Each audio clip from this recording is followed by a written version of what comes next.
नमस्कार मित्रों, आज सीधू ने सट में चंडीगढ़ से हमारे वरिष्ठ संपादक और देश के जाने माने पत्रकार, डेयरडेविल पत्रकार अजय शुक्ला जी जुड़े हैं और आज चर्चा करेंगे उपराष्ट्रपति पद के उम्मीदवारों के बारे में। मगर इस बीच ज्ञानी जी ने जो उपदेश किया है, ज्ञानी जी ने, और उनके गांव में जो हालात बने हुए हैं आगरा में, उसके बारे में भी कुछ बात करेंगे। राहुल गांधी की जो यात्रा चल रही है उसने पूरा देश में एक माहौल खड़ा किया है, उसके बारे में भी अजय जी बताएंगे। मगर हमारा जो आज बहस का विषय है वो उपराष्ट्रपति पद का चुनाव है और कौन बनेगा उपराष्ट्रपति, कौन बनेगा करोड़पति तो चल ही रहा है अमिताभ का, मगर अब माहौल ये है कि कौन बनेगा उपराष्ट्रपति, इस पर हम आज चर्चा करेंगे। अजय जी, आपका मेरी ओर से, दर्शकों की ओर से स्वागत है। अजय जी। जी नमस्कार देसाई साहब, आपका और सभी दर्शकों को मेरा नमस्कार। मैं एक चीज कहना चाहूंगा, सबसे पहले जो शुरुआत ही है मेरी, कि आज फिर कांग्रेस ने प्रस्तुत किया कि वह लोकतंत्र को प्यार करती है, वो संविधान को प्यार करती है। वो अपने हितों, अपनी सारी चीजों को देखने की बजाय वह देखना चाहती है जो लोकतंत्र को सुरक्षित रखे, जो सरकार को आईना दिखाए, सरकार की खाल खींच के रखे। मैं बहुत बड़ी बात कह रहा हूं। वो चाहती है व्यक्ति कि जो उसकी सरकार को भी कहीं से ना छोड़े। जब वो संवैधानिक पद पर हो तो विपक्ष को लगे कि अरे ये सबसे बड़ा जो है सत्तारूढ़ दल का मॉनिटर है, या उसका जो है कह सकते हैं कि आलोचक, तो यह होना चाहिए। यह प्रदर्शित किया है कांग्रेस पार्टी ने जस्टिस सुदर्शन रेड्डी को अपना उपराष्ट्रपति का कैंडिडेट बना जी। आप कहेंगे आखिर मैं ऐसा क्यों कह रहा हूं, तो इसके पीछे देखिए आप वजह है कि कांग्रेस जब सरकार में थी उस समय कांग्रेस ने, उस समय सरकार ही अपॉइंट करती थी, प्योर सरकार करती थी, और सरकार ने मुख्य चुनाव आयुक्त चुना था जो है टीएन शेषन को। और टीएन शेषन ने इस देश को बताया कि मुख्य चुनाव आयुक्त क्या होता है। उन्होंने कांग्रेस सरकार को कहीं नहीं बख्शा जी। 1996 तक वो रहे और उस समय कांग्रेस की सरकार नहीं। उन्होंने बार बार कांग्रेस को आईना दिखाया, बार बार सत्ता से इस तरह से किया, और उन्होंने तो इतने बड़े शब्द कहे कि मैं भारत सरकार नहीं हूं, मैं भारत सरकार का चुनाव आयोग नहीं हूं, मैं भारत का चुनाव आयोग, यानी आपका कर्मचारी नहीं हूं, आपका कर्मचारी नहीं हूं। जी, वही मैं कहना चाह रहा हूं कि उन्होंने पूरी तरीके से यह बताने की कोशिश की कि मेरे पद को संविधान ने दिया है, आप सरकार ने नहीं दिया है। और सरकार को उन्होंने ऐसे कीसा कि उस समय में तमाम विपक्षी दल बड़ा खुश होके टीएन शेषन करते थे। आज भी वह रिकॉर्ड कोई और तोड़ नहीं सका है। बहरहाल मैं कहूंगा गुजरात का दुर्भाग्य और इस भारत का दुर्भाग्य कि जब वही टीएन शेषन उस गुजरात में चुनाव लड़े आके, तो इस गुजरात की जनता ने उन्हें हरा करके यह कहा कि हमें ईमानदार आदमी नहीं चाहिए। हाँ, सही बात। गांधीनगर, इस देश का दुर्भाग्य है कि उसे ईमानदार व्यक्ति, सच्चा व्यक्ति नहीं चाहिए था। उसे अपनी सरकार, अपने लोगों, अपनी पार्टी, अपने सबको भी जो व्यक्ति आईना दिखाता रहा हो, वह व्यक्ति नहीं चाहिए। बड़ा मुझे आश्चर्य होता है कि गुजरात के लोग क्या सोच रहे थे जब यह होता है। निश्चित रूप से मुझे लगता है कि किस सोच के व्यक्ति थे जिन्होंने टीएन शेषन जैसे व्यक्ति को हरा दिया, जिस व्यक्ति ने इस देश में सच्चा लोकतंत्र क्या होता है, सच्चा चुनाव आयोग क्या होता है। और याद करिए, टीएन शेषन कहते थे मैं सुबह नाश्ते में राजनीतिक दल खा जाता हूं, नेता खा जाता हूं। और टीएन शेषन ने तमाम नेताओं को इस स्थिति में कर दिया कि इस तरह के अपराध में होगा तो ये होगा, ऐसा होगा तो ऐसा होगा। हर लीडर को अपना पूरा ब्यौरा देना होगा कि वो क्या अपराधी है, क्या करता है, कैसे है। और यदि वो कहीं थोड़ा सा भी गड़बड़ करेगा, वो सरकार से हो या विपक्ष से कड़ी कार्रवाई हो। और विपक्ष को तो फिर भी वो प्रिविलेज दे देते थे, सरकार की खाल खींचते थे। ऐसे टीएन शेषन को इस गुजरात ने नकारा। यह दुर्भाग्य है उस गुजरात का, इस देश का भी, क्योंकि गुजरात भी इसी देश में। अब आता हूं, आज आपको बताएं, कांग्रेस पार्टी ने जिन जस्टिस सुदर्शन रेड्डी को उम्मीदवार बनाया है, वो सुप्रीम कोर्ट के जस्टिस थे, हाई कोर्ट के चीफ जस्टिस रहे, तमाम हाई कोर्ट्स में वो जस्टिस रहे। और साहब, उनके फैसले, वो जिस समय जस्टिस थे उस समय मनमोहन सिंह की सरकार थी, उन्होंने मनमोहन सिंह सरकार की खाल खींच के रखी। एक चीज में नहीं, हर चीज में। आप याद करिए, जिसे लोग कहते हैं 2G स्कैम, हालांकि उन्होंने स्कैम नहीं कहा था, कभी नहीं कहा, लेकिन उन्होंने उसमें जो अनियमितताएं बरती गई थी, अनियमितता में फंड इन्वॉल्व नहीं होता है, अनियमितता मतलब जो नियमों का थोड़ा हेरफेर होता है, तो उसको लेकर के कांग्रेस सरकार की खाल खींची थी और ए राजा को मजबूर कर दिया था कि वो अपने जो उन्होंने एक्सटेंड की थी डेट, वो डेट उन्हें सुधारनी पड़ी थी जी। तो इस तरह के व्यक्ति थे, इस तरह के व्यक्ति थे कि उन्होंने एक बार नहीं कई बार यूपीए सरकार को इंबेरस होने की पोजीशन पे लाके खड़ा कर दिया। आप ये देखें, विदेशी खातों जो जमा है विदेशी बैंकों में, विदेशी खातों, काले धन, और इसको पता लगाने को लेके सबसे बड़ी लड़ाई किसी भी राजनीतिक दल से पहले, भाजपा से भी पहले, सुदर्शन रेड्डी ने सुप्रीम कोर्ट में रहते हुए करी। और उन्होंने इसको लेके सरकार को आदेश दिया था, जिसके बाद मनमोहन सिंह सरकार उस समय जितना काला धन वापस लेके आई थी, नरेंद्र मोदी उसका 1/4 भी नहीं ला सके।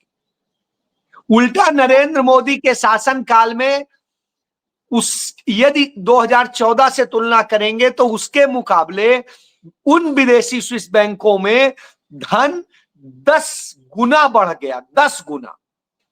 न केवल बढ़ गया, मैं जोड़ दूं, न केवल बढ़ गया, वो तो जो उसकी सूचियां दी गई, किसका कितना धन जमा हो रहा है, उनको ब्लैकमेल किया। उन्होंने एक और चीज की, पब्लिक और सरकार के बीच किस तरीके से व्यवहार होना चाहिए और कैसे उसको लेकर के उसे काम करना चाहिए, इसको लेकर भी उन्होंने जम के सरकार को सिखाया, बताया, आईना दिखाया। मनमोहन सिंह सरकार को उन्हें सोचना पड़ रहा था कि क्या करें। आप ये सोचिए, फिर आप याद करिए, अनिल अंबानी और मुकेश अंबानी के बीच में गैस उसको लेकर के, जो कंपनी को लेकर के लड़ाई हुई थी, दोनों भाइयों की लड़ाई के मामले में वो उतरे और कहा एक साथ बैठ के दोनों भाई सही से कर लो, नहीं तो हम फैसला करेंगे तो परेशान हो जाओ। और उसके बाद उन्होंने जिस तरह की भूमिका अपनाई और फिर गैस की सप्लाई में जो दाम भी फिक्स करने को कहा, आप ये समझिए, उन्होंने देश की जनता को लाभ दिया, देश के लोगों को लाभ दिया, कारपोरेट के साथ नहीं खड़े, उन्हें का सबक सिखाया, सरकार से कहा आप उसमें इंटरफेयर कीजिए और किस तरह से इसका निपटारा कीजिए। यही नहीं, उन्होंने पहले, स्वतंत्र भारत के पहले ऐसे न्यायाधीश हैं जिन्होंने पहला कलकत्ता हाई कोर्ट के एक जस्टिस के खिलाफ महाभियोग के लिए उन्होंने कार्रवाई के लिए लिखा। अच्छा, हाँ, पहला देश के अंदर जो महाभियोग का प्रस्ताव राज्यसभा में पास हुआ वो उनके कारण से। तो यह आप समझ लीजिए, सौमित्र सेन थे, जस्टिस सौमित्र सेन, उनके खिलाफ था। तो इतनी ईमानदारी वाला व्यक्ति, इस तरह का व्यक्ति यदि कांग्रेस उतार रही है तो आश्चर्य होना चाहिए कि उस शख्स को उतार रही है जो शख्स कांग्रेस को कभी बख्शा नहीं। आप कल्पना करिए। तो मैंने दो उदाहरण आपको दे दिए, मुख्य चुनाव आयुक्त का भी और एक जस्टिस का भी सुप्रीम कोर्ट। यह है कांग्रेस, और यह आज से नहीं, नेहरू के समय से देखिए। नेहरू जी की आलोचना करने वाले तमाम सारे लोग नेहरू जी के इर्द गिर्द ही रहते थे, वो उन्हें बड़ा पसंद करते थे। और जिस तरीके से आपको याद होगा, वो शंकर का कार्टून सदैव प्रसिद्ध है जिसमें नेहरू जी को डोंट स्पेयर मी बिल्कुल।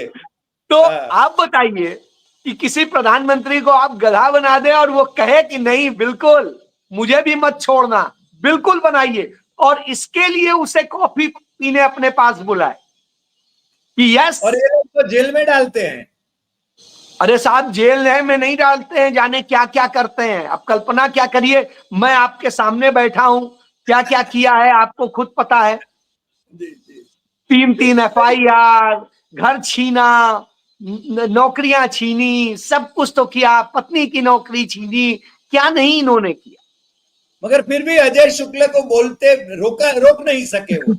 सर, मैं यही कहता हूं भाई, आप उनको रोकोगे, आप इसलिए ये करते हो क्योंकि आपके लोग डर जाया करते थे, माफी मांगा करते थे, इतिहास है। और हम उस परिवार से आते हैं जिसके 2 लोग शहीद हो गए, जिसके कई लोग जेल में गए, जिन्होंने इस देश में लड़ाई तब से नहीं 1826 से लड़ रहे हैं। उस परिवार से हूं, 1826 से लड़ रहा हूं, उस परिवार से हूं, उसका खून हूं।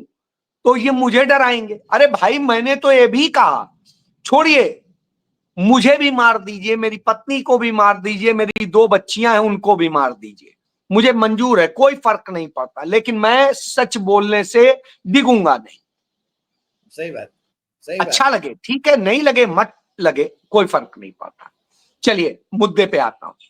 तो सबसे बड़ी चीज ये है कि आज इतना बेहतरीन डिसीजन लिया कि जो इस दौर में जब लोकतंत्र खत्म किया जा रहा है, जब विरोध की आवाज को खत्म किया जा रहा है, जब सच बोलने वालों को मारा जा रहा हो, ऐसे वक्त में एक सच्चे, ईमानदार और एक गरीब किसान के घर पैदा हुए उस व्यक्ति को कांग्रेस पार्टी ने उपराष्ट्रपति पद का उम्मीदवार बनाया।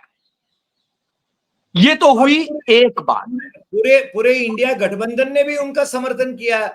इसीलिए मैं कह रहा हूं, ए राजा और कड़ीमोड़ी को जेल में जाना पड़ा, फिर भी उन्होंने समर्थन किया। यही मैं कह रहा हूं कि उन सब ने सपोर्ट किया और सब ने आज लोकतंत्र, बिल्कुल लोकतंत्र कैसा होना चाहिए, उसमें इन पदों पर बैठे व्यक्ति कितने साफ सुथरे और अच्छे होने चाहिए, यह संदेश फिर दिया है। तो मैं इसीलिए कहता हूं कि कांग्रेस को सलाम करना बनता है क्योंकि उसने ये किया। चलिए, ये एक बात हुई। अब आते हैं राजनीतिक पहलू पर। राजनीतिक पहलू ये है कि बी सुदर्शन जो है रेड्डी, वो आते हैं आंध्र प्रदेश से। हालांकि अब वो आंध्र प्रदेश में नहीं रह गया है, वो तेलंगाना में आ गया है, बॉर्डर का है, बिल्कुल बॉर्डर का इलाका है। तेलंगाना बनाने का जब सोनिया जी ने फैसला लिया था और जब उसकी लड़ाई चल रही थी, उस समय भी सुदर्शन रेड्डी ने तेलंगाना के लिए आवाज बुलंद की थी, उस प्लेटफॉर्म से जहां लीगल कोर्ट में नहीं, लीगल डिस्कशन के दौरान, कि कैसे उन चीजों का ध्यान रखना चाहिए, पब्लिक की भावनाओं का, किसानों का और सबका, ये सारी चीजें। इसके अलावा उन्होंने आंध्र प्रदेश को भी हक देने की बात की थी जी, क्योंकि तेलंगाना के जाने के बाद में आंध्र प्रदेश का तमाम हिस्सा काफी अच्छा नहीं रह गया था, तो उन्होंने कहा था कि इसको भी हेल्प होनी चाहिए। जी, ये है। अब उनके कैंडिडेट बनने से एक दबाव पड़ेगा आंध्र प्रदेश के मुख्यमंत्री पर।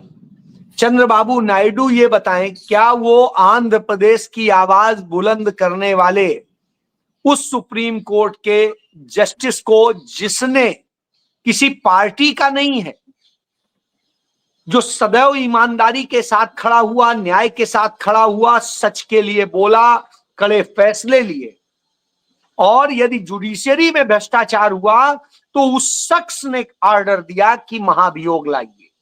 जी, ऐसे जस्टिस को क्या वो इग्नोर करना चाहिए? करेगी? ये उसके चरित्र को दिखाएगा। यह राजनीतिक दांव भी है।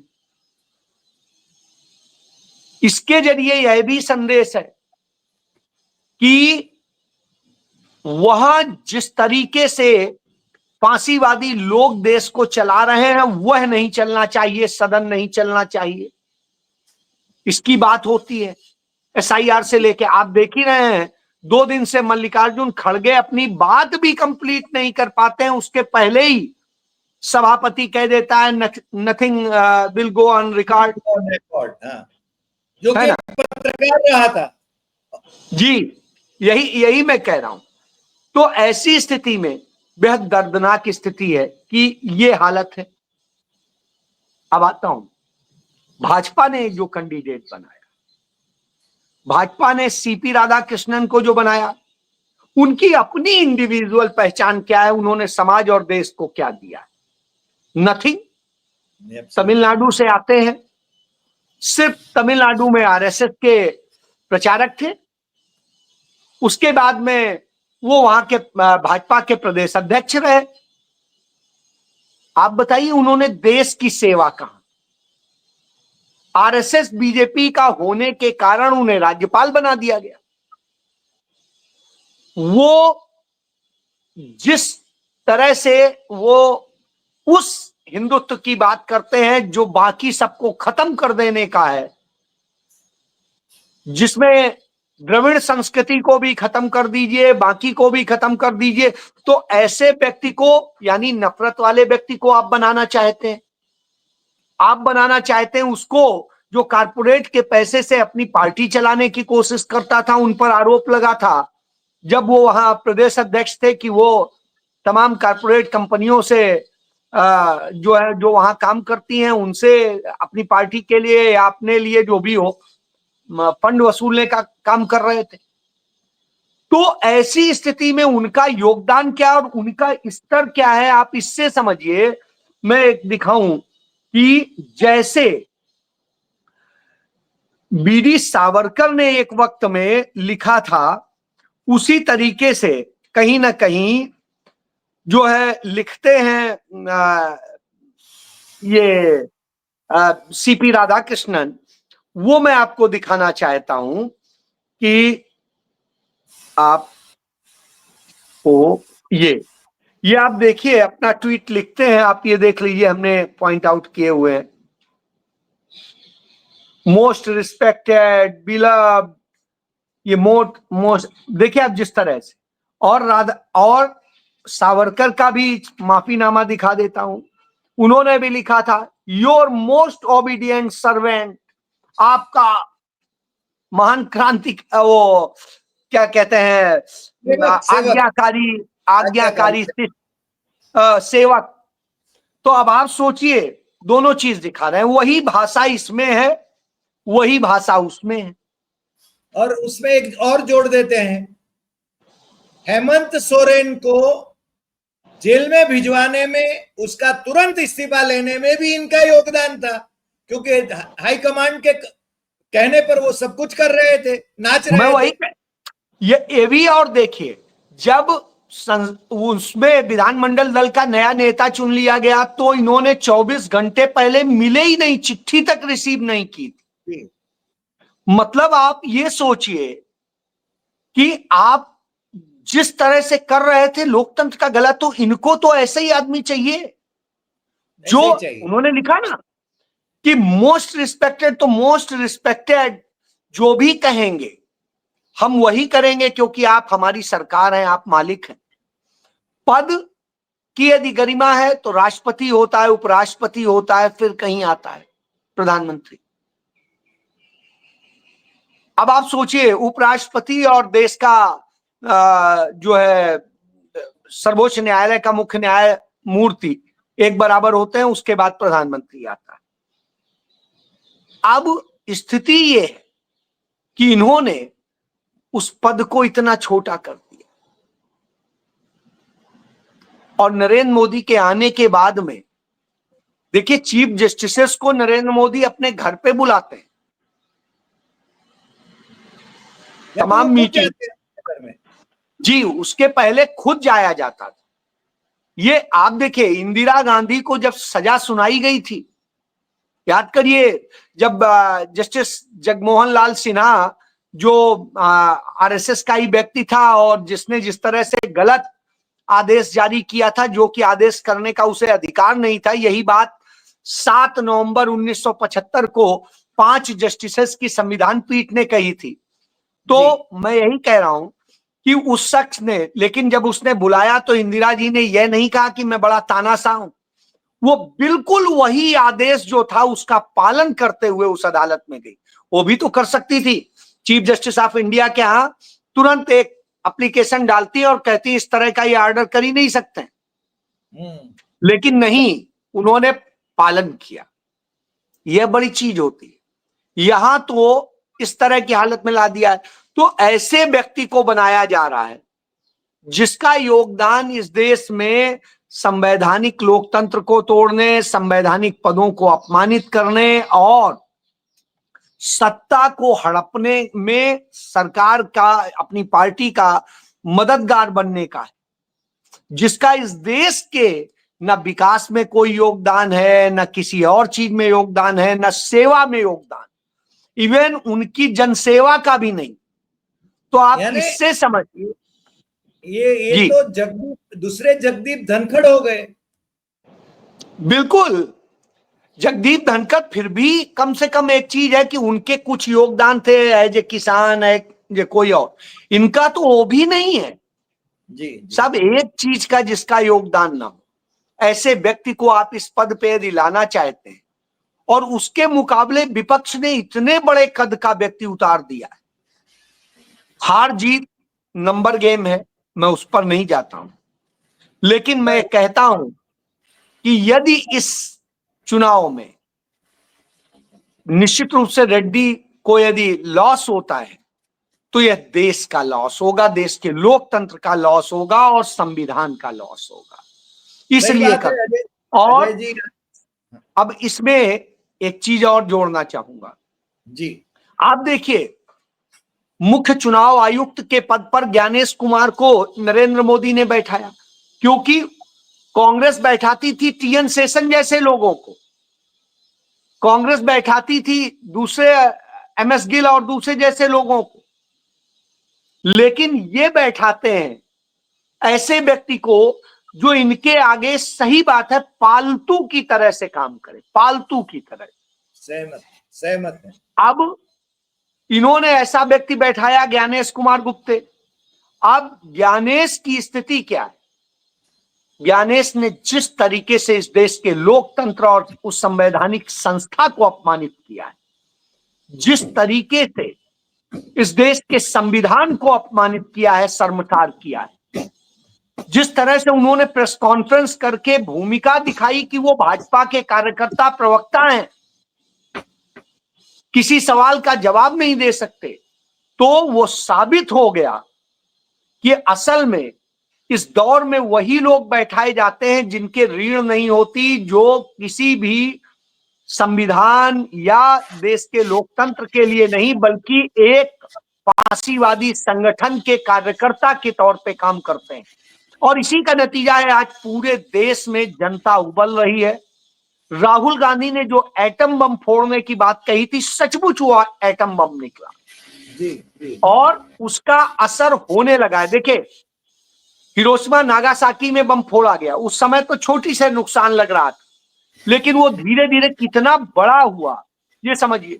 तो राहुल गांधी का लोकतंत्र के लिए, संविधान के लिए के पक्ष में जो ये एटम बम फोड़ा गया, उसका असर अब दिखने लगा है। देश भर में चर्चा चल रही है कि कैसे इन्होंने पूरे तरीके से ये खत्म करने का काम किया है लोकतंत्र को।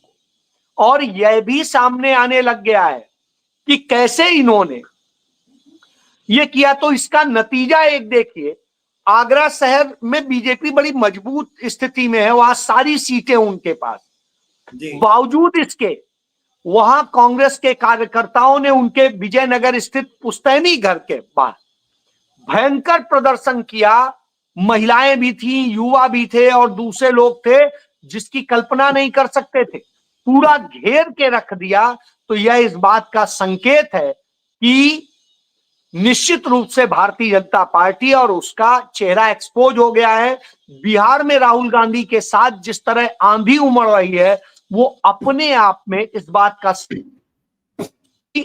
कैसे अब जनता उनके लिए भागी चली जा रही है। जी जी अजय जी, आज आप जुड़े हमारे साथ और कुछ ऐसी नई बातें आपने उजागर की जो कि हम नहीं जानते थे, शायद हमारे दर्शक भी न जानते हों, जस्टिस के बारे में और लोकतंत्र को बचाए रखने के लिए जिस प्रकार से हमें जागरूक रहना चाहिए उसके बारे में आपने जो बताया, उसके लिए हम आपके बहुत बहुत आभारी हैं। फिर मिलते हैं नए एपिसोड में। आपका बहुत बहुत शुक्रिया। नमस्कार।